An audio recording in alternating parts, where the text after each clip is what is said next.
নমস্কার সবাইকে। আজ আমি কুমড়োর বড়ি বানাবো। তার জন্য নিয়ে নিয়েছি মাসকলাইয়ের ডাল আর নিয়ে নিয়েছি একটা চাল কুমড়ো। চাল কুমড়োটা আমি এরকম পিস পিস করে কেটে নিয়েছি, তারপর গ্রেট করে নিয়েছি। গ্রেট করে জল দিয়ে ধুয়ে জলটা আবার ঝরিয়ে নিয়েছি। এবার ডালগুলো একটা মিক্সার গ্রাইন্ডে নিয়ে নিয়েছি। মিক্সার গ্রাইন্ডে ডালগুলো মিহি করে বেটে নেব।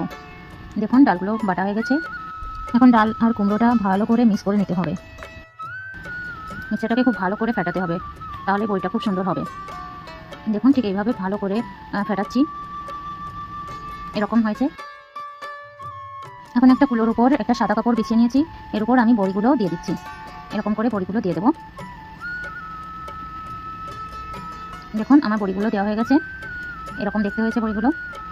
এখন আমি কুলোটা ধরে রোদ্দুরে দিয়ে দিয়েছি। আমার বড়িগুলো সব একদিনের রোদ্দুরেই অনেকটা শুকিয়ে গিয়েছিল, কারণ এখানে আজ অনেক রোদ্দুর দিচ্ছিল। এই যে বড়িগুলো ভালো করে শুকনো করে আমি কাপড় থেকে ছাড়িয়ে নিয়েছি। এরকম দেখতে হয়েছে আমার বড়িগুলো। কেমন হয়েছে আপনারা সবাই কমেন্ট করে বলবেন। দেখুন এরকম হয়েছে। ধন্যবাদ সবাইকে।